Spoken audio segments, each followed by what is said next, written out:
Well, hi, this is Darryl Davis coming here to talk about designing a life and career worth smiling about. Actually, this video I like to talk to not to my real estate audience, but real estate professionals, but for buyers.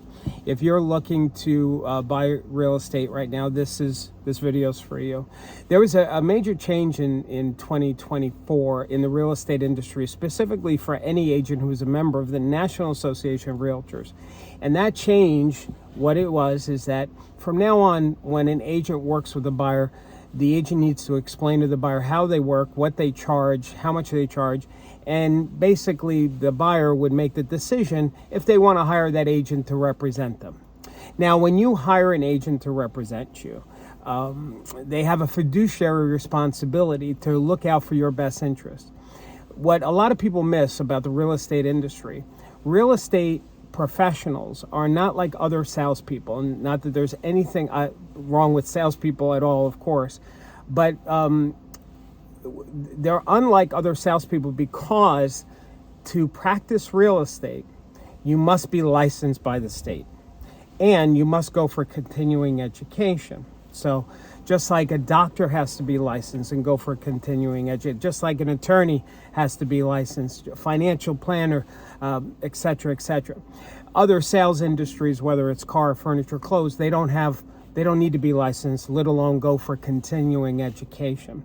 So real estate salespeople shouldn't be called salespeople, they should be called professionals. Now with that, as a professional, if you hire an agent, just like if you hire an attorney or a doctor, etc., that agent now has a legal fiduciary responsibility to look out for your best interest. And that's really important. So, it also suggests that if you don't hire an agent, if let's say they become you just look at houses with an agent and you haven't hired them, well, now you're a customer, just like when you go buy a car, you're a customer. So the business should treat you right, but they don't have fiduciary legal responsibility to look out for your best interest. Their commitment is to the sale, not to the client. So when you hire an agent, you become a client. They must fight for you, represent you to their best ability, put your interests ahead of everybody and anybody else's. So the good thing that came out of this major change in 2024 was that distinction. It used to be just on the seller side for the most part, and it depends on the state that you're in. But for the most part, all real estate agents were kind of representing the seller. Now we've distinguished it. Nope, there's agents for sellers, agents for buyers. Yay. Now, with that, when you hire anybody, just like attorney, any professional, there needs to be documentation. What you'll find is when you go sit across from a realtor, that they're going to explain how they work and then ask you to make that decision if you want to hire them or not. And so they'll pull out what's called a buyer agency agreement. That agreement will spell out the working relationship.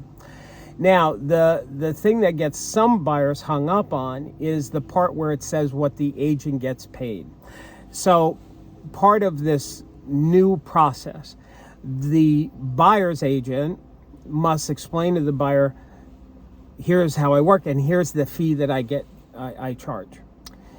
The way it should be worded is that you as the buyer, because you're the buyer hiring the agent, you would be responsible for making that payment. And some buyers have gotten confused, say, well, my parents didn't do it like that, or I bought a house before and it wasn't like that. Well, because it's changed, it's a new process, that's why. But here's what a good agent will do for you. Even though the documentation will say that you're responsible for that fee, it doesn't necessarily mean that you have to cut the check. One creative way that good agents know how to do is simply negotiate their fee that you are supporting, that you are guaranteeing gets paid.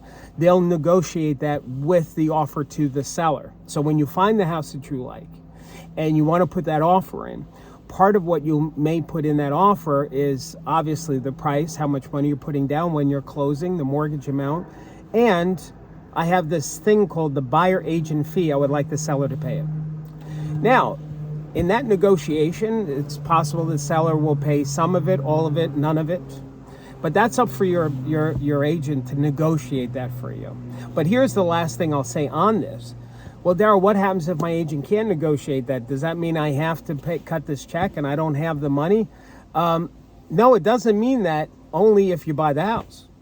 So if the offer, part of your offer is having that fee paid by the seller, and if the seller doesn't pay it, well, that would be the same as if the seller rejected the price of your offer and the amount of money you're putting down or the closing costs. In other words, the seller rejected your offer, you don't buy the house and you don't pay the fee.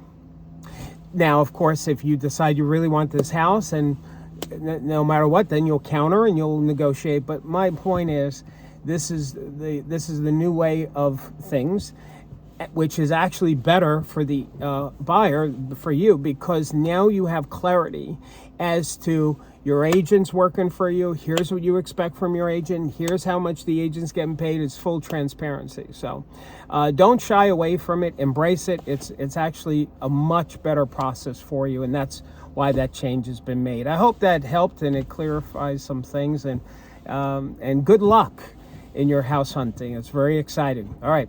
Have a wonderful day, and don't forget to keep smiling. Bye.